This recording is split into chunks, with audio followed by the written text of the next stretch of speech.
Most gardeners swear by raised beds. They build perfect boxes, fill them with compost, and water religiously, expecting massive harvests. But here's the truth. For many crops, raised beds are actually holding back your garden's productivity. The mistake isn't obvious. Soil can dry out faster, nutrients leach away, and plants end up weaker than they would be in traditional layered garden beds built centuries ago. If you're struggling to get more from your garden despite all your effort, this old technique might change everything. Before I dive into this method, there's one tool I always use to check whether my soil is healthy enough for it. The 4-in-1 soil moisture meter, digital plant temperature, soil moisture test, and pH meter sunlight intensity. It measures moisture, pH, temperature, and light in seconds. The kind of data most gardeners guess at and get wrong. I'll leave the exact one I use in the description if you want to check it out.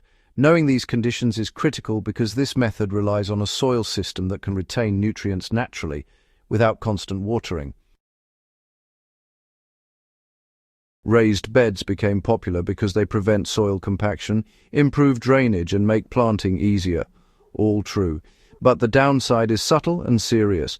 When soil is in a raised box, it dries out faster, especially in hot climates or during peak summer. That leads to frequent watering cycles that wash away nutrients. Potassium, nitrogen, and micronutrients literally move out of the root zone before your plants can absorb them. Another issue is root depth. Many vegetables naturally grow deep. Tomatoes, carrots, and beans can extend a foot or more into the ground. Raised beds often limit roots to 12 to 18 inches, restricting access to natural soil layers that contain minerals and moisture reserves. The result? Plants grow faster initially, but plateau too early, producing less fruit over the full season. The method I'm talking about is called French intensive layering, or sometimes referred to as lasagna gardening in modern terms, though the original technique is over 300 years old. Instead of building a shallow raised bed, you create a deep, layered mound directly on the ground using organic matter in a specific sequence: coarse carbon materials, green matter, compost, and topsoil. The magic is in the layers. They trap moisture naturally, feed microbes, and allow roots to penetrate deeply without compaction. In my own backyard garden, I replaced several traditional raised beds with these layered mounds. Tomatoes planted in the layered beds grew twice as fast in height and produced fruit clusters 3 times larger than their raised bed neighbors, all with minimal supplemental watering. The system self-regulates moisture, even during a dry spell, because water infiltrates through the organic layers and the soil below holds it like a sponge.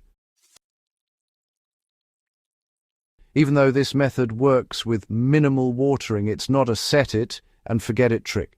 Soil health matters. That's why I rely on the 4-in-1 soil moisture meter, digital plant temperature, and soil moisture test and pH meter, as well as a sunlight intensity gauge. A quick check ensures the ground has enough life and moisture to start layering effectively. Most gardeners skip this and end up layering on soil that's too dry or depleted, which prevents microbial activity and slows decomposition. I'll leave the one I use in the description if you want to see it. Start by marking out your mound area. I usually go 4 to 6 feet long and 2 to 3 feet wide per bed. Don't worry about the exact size, the method scales well. The first layer is coarse carbon material like small branches, straw, or dry leaves. This layer improves drainage and airflow while preventing compaction. Next comes a layer of green matter, kitchen scraps, grass clippings, or fresh weeds.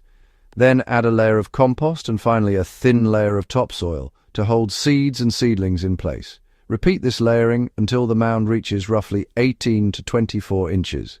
The combination of coarse and fine materials creates a sponge effect.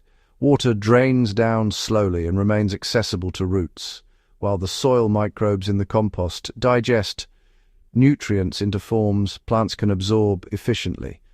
No raised bedsides are needed. The mound supports itself. There are a few reasons.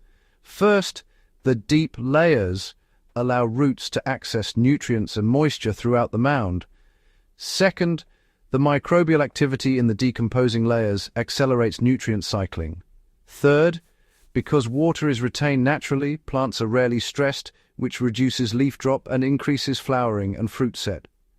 In my test garden, a mound of carrots, beets and parsnips grew with roots almost twice as long as their raised bed counterparts. The soil below the mound remained moist, weeks after watering the surface once, proving the system's water efficiency. If you don't have a backyard, you can scale this method to containers using the same layering principle. Start with a coarse drainage layer of bark or perlite, add green matter and compost in alternating layers, and finish with a topsoil layer. Use tall containers for deep-rooted crops like carrots and beets.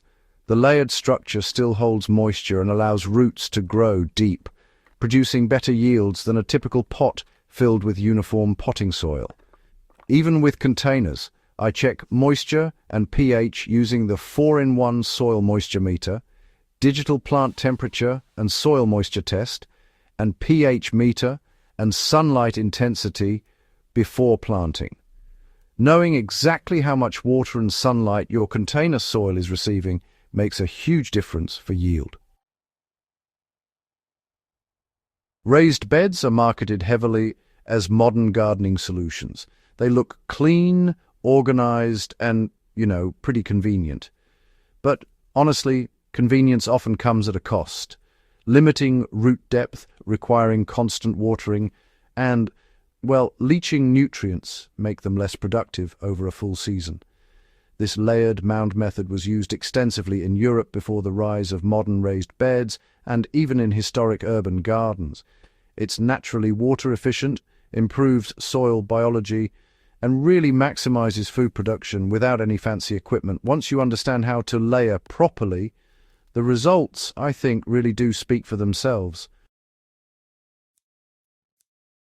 Keep your green matter fresh. Avoid adding diseased plants or chemically treated yard waste, no matter how tempting it might be. Rotate crops to prevent nutrient depletion. And don't overcomplicate watering. The layered structure actually retains enough moisture that once or twice a week is usually sufficient even in dry climates. Finally, always monitor soil conditions. Even a self-watering mound can fail if the soil is too acidic, alkaline or dry right from the start. That's why, honestly, I recommend checking soil moisture, pH and temperature with a tool like the 4-in-1 soil moisture meter, digital plant temperature, soil moisture, test and pH meter, sunlight intensity before building your mound. I'll leave the link in the description for the one I use. It prevents guesswork and really ensures your layered bed thrives from day one. Modern gardening often focuses on efficiency, raised beds, premixed soils, drip irrigation. You name it. But efficiency without understanding the living soil ecosystem can actually limit growth.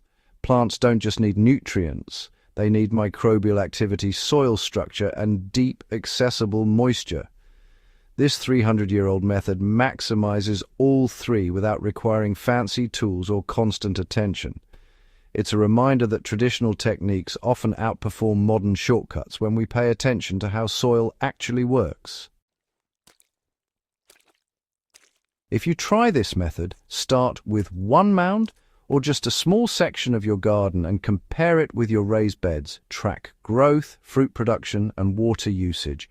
That way, you'll see for yourself how much more productive layered mounds can be. For gardeners who want practical, results-driven advice, soil biology insights, and historic techniques that actually work, subscribe to the FamLogic channel. Share this video with friends who grow food seriously. The more gardeners experiment with smart soil methods, the bigger our harvests become. Because at the end of the day, understanding soil microbes and root systems will always beat convenience boxes.